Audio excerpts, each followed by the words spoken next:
I'm Johan Rashi Vega with Holyoke Media, and here we are in our studios in One Court Plaza in Holyoke, Massachusetts.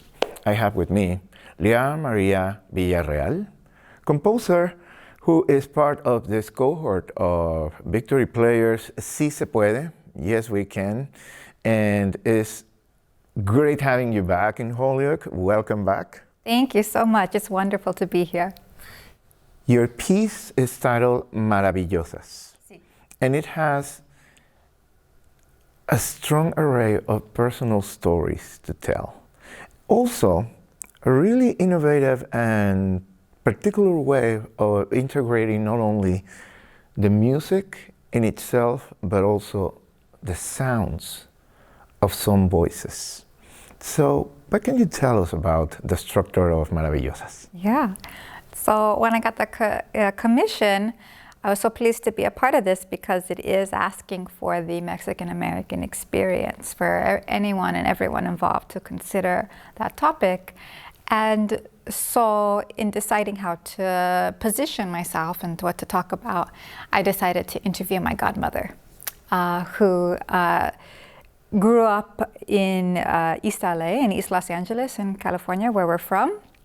And the experience of having their house bought out through eminent domain when Los Angeles has a history of this, and they put most of their freeways in Boyle Heights in East Los Angeles, where the populations at the time were Asian, Black, Jewish, Mexican, Latin American, and so these communities did not have the political power that some of the other areas did due to all the redlining in the country and in California specifically. So they got bought out. They had a house, they had property in Boyle Heights in Maravilla specifically, and they were relocated. They got paid out to be moved, and we have a wonderful home, that I know and grew up in, but I never really. Like, as my godmother says, you can't go back to the place. They can't even show us where it was. It's gone. That street, that intersection was cut off. And so, there's something they don't really talk about. And I thought this would be a good way to sit down. We sat down just at the kitchen table with some recorders and talked for about an hour. And I just invited her and my godsisters to share what they remember about the current house, the former house, who was there, the names of the people who were there. Was it tias? Was it abuelas? Like, who was there? And so it was an opportunity for her to share that with us, and it was really special. So in a way, the title Maravillosas is not only its meaning by wonderful, her wonderful, but also from Maravilla. Yes, so it has a double meaning. How integrating the recordings became part of the music notation and the instrumentation, creating with the voices an additional instrument for your piece. Yes, so my godmother is telling her story and I edited certain parts, so we're all storytelling. I am telling, she gifted us with the story, I selected what to share from the footage, and then the players themselves are also telling parts of the story and supporting the narrative. So for instance, there's a part where she talks about the first freeway that went up, the Long Beach freeway, and how for her as a child, it was great. All of a sudden they got this cul-de-sac and all the kids had a place to play that felt very safe, and how it was a good thing to them in their eyes at the time. It gave them an opportunity, and so with the instrumentation there, it's very playful, it's very jaunty, it's a little more upbeat. And then when she talks about, not wanting to leave, but then getting like this new home, and then reflecting, or moments where she reflects as she can't go back. The colors change, the instrumentation supports, these feelings and this oscillation. It was something bad and something good for us. And I think it really expresses, it's not so simple. These stories are not so simple, and things that are challenges become opportunities, and things that seemed great turn out to be not so great. The way things get framed to us or presented to us, so the players oscillate between that too, and with the orchestration and the coloring that I ask them for and that we find together, it kind of represents this push and pull support the narrative as we go through the work. Through this residency, you had the opportunity of engaging directly with the musicians of Victory Players. And this has been a unique experience that allowed you to give them all the proper guidance and the meaning of everything that is part of Maravillosas for them to be able to understand how it should be performed. How has been that experience for you, getting this close connection with the musicians of Victory Players? Yeah, it's been so wonderful. Of course, the first year, we were still going through the waves of COVID, and so, you know, our time, we had to be very careful, and you know, it was not as intense of a collaboration just for the health factors.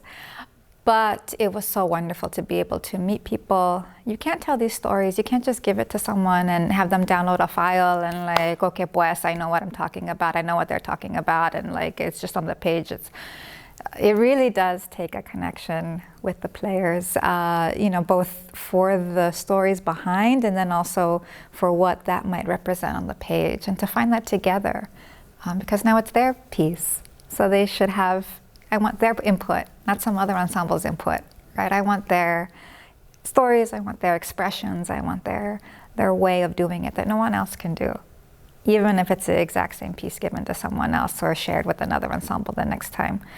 So the fact that we were able to meet them and then they knew me, they knew what was coming, they were happy to see me, I'm able to be a little more honest with the story and what it means. Tian just created an incredible experience. So the Victory Players are just so gracious and kind to invite us in like this and to be willing to process these stories and then share everything with the folks here in the community and beyond. As a composer, how being able to create a piece like Maravillosas becomes something that also contributes to telling stories, documenting history, and making a call for awareness about identity, about connections between generations, and to let people know through your music, through the sounds and the voice of your godmother, that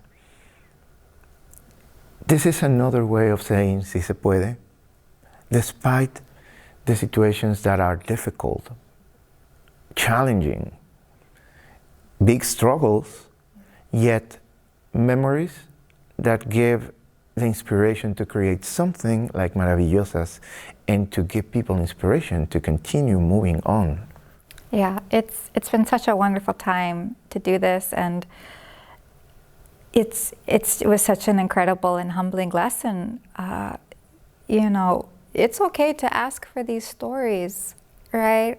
The previous generations usually perhaps don't want to say, or they think maybe it's not important, or well, we're here now, we're assimilating, or you know, focus on the good. But then we don't know where we came from, and we don't know how we even got to this house, much less anywhere else. Were we here?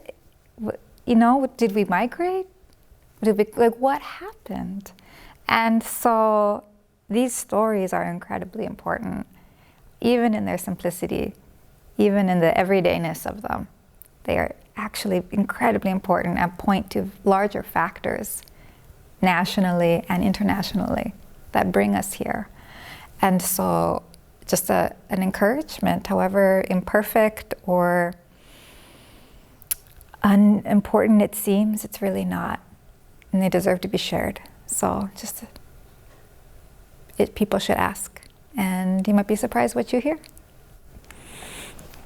Being in California, in Southern California, where it is more common to see communities from Mexico when talking about people of Latinx identity, how does that feel being now in the total different environment of being in the northeast of the United States, where the Latino community is more Caribbean, particularly from Puerto Rico. Yet, there are so many connections and similarities, but definitely I'm pretty sure you should see the little things that make unique the communities in Southern California and Western Massachusetts. What do you see on that? How does that make your piece to have even more value and meaning? Yeah, it was so interesting, and one of the wonderful things about coming last year was that we got to experience the project that was being completed right before us, which was a Puerto Rican experience. And it was so wonderful to overlap with those composers. And we realized we had different words.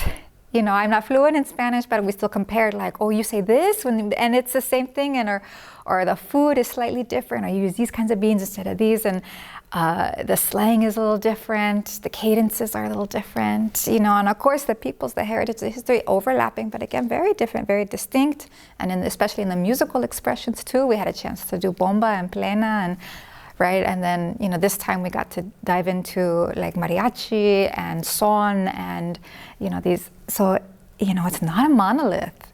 It's absolutely not a monolith. And so it is a lot of fun to realize that there's things that overlap, there's things that are different, and then to realize that there are really characteristics that are just Mexican or Mexican American, and especially from Los Angeles too, or that is its own, you know, community within a community within a community, and that these cultural differences exist, these regional differences exist, and they're like wonderful and to be celebrated because they each deserve their space. We don't take the place of each other. We work together and we share our stories together. So how do you feel being able to finally present to the public Maravillosas as part of this residency of Si Se Puede with Victory Players? And how does this mean also during this time where we are having still so much difficult times in the social aspect related to identity and the differences of the different groups that we all together are part of the United States? How much from the original idea until now has grown and evolved the concept and meaning of Maravillosas, not only for this, but for your contribution to the world? Yeah, gosh, it's changed a lot. It's definitely deepened. There are certain musical ideas, and of course the concept of the idea of the interview was always there from the beginning, so I'm pleased that it bore fruit. It wasn't something that I was like, oh yeah, but that didn't work. Like, no, it carried through, and I'm really glad to see its completion here. You know, we need all of it. It is such a divisive time, and it's only going to get worse before it gets better, unfortunately. But it's so important that we listen to each other. It's so important that people come and hear these pieces. It's so important that, like, I stay in the room to hear the pieces of my colleagues, to hear these experiences too, and just maintaining that community, because that's how we stay strong, by supporting each other. So it's wonderful to do that musically. It's wonderful to do that as people. It's just wonderful to have that built into the festival. And it's going to be a really special day. So I'm very excited for the premieres and what's to come. Really excited for having you here and for listening to Maravillosas. I know this is going to be a really vivid personal experience that you're going to be sharing. So I'm pretty sure even for yourself, being able to listen it performed by the Victory Players is going to have a new meaning now as an audience. Yeah. I'm very excited, and it'll be a good day. Well, this is our conversation with Leaha Maria Villarreal, composer of the cycle of Victory Players. Si Se Puede, yes we can. Thank you so much for being here with us. Oh, thank you, it's been a pleasure.